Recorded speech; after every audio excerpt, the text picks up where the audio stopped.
Pouvez-vous nous dire ce que recouvre l'activité gestion de patrimoine chez FCN? Vous n'êtes ni banquier, ni assureur, ni conseiller en gestion de patrimoine.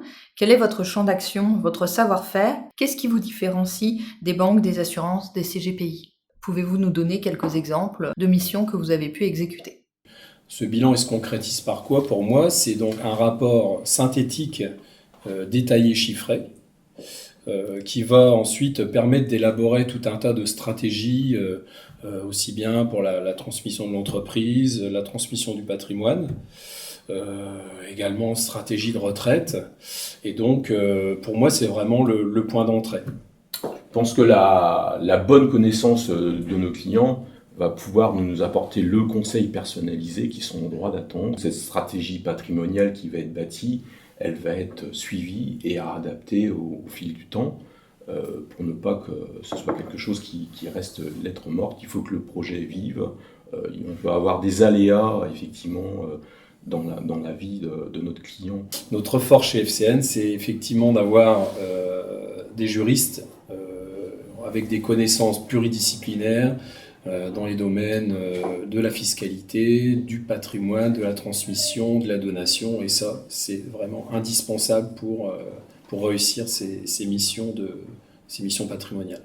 Le conseil, c'est bien, mais il faut vraiment qu'il aboutisse à quelque chose de concret avec l'acquisition de produits, par exemple, financiers, etc.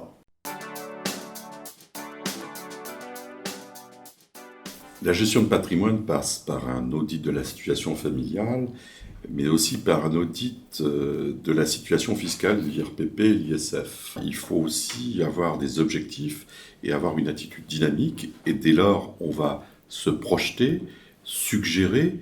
Ces suggestions, ça sera des donations, ça sera des protections du conjoint, ça sera l'organisation de sociétés à caractère holding, mais tout ça, on devra le faire avec beaucoup de psychologie pour vaincre les blocages qui peuvent exister. Ce qui est important, c'est qu'on doit connaître la psychologie du client. On n'est pas là pour vendre des produits. Non, on est seulement là pour les conseiller. Mais surtout aussi pour les accompagner. Et les accompagner. Notre conseil doit toujours se faire dans le cadre d'une indépendance globale.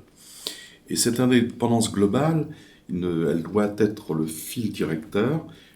Que le client ait envie d'un produit type location en meublé non professionnel, est un problème de placement de trésorerie excédentaire, est un problème de défiscalisation de son ISF, on doit toujours se rappeler que nous sommes indépendants et que nous devons aller lui proposer une solution, mais ne pas lui sélectionner un produit. On n'est pas là pour leur vendre quoi que ce soit, on est là pour les conseiller.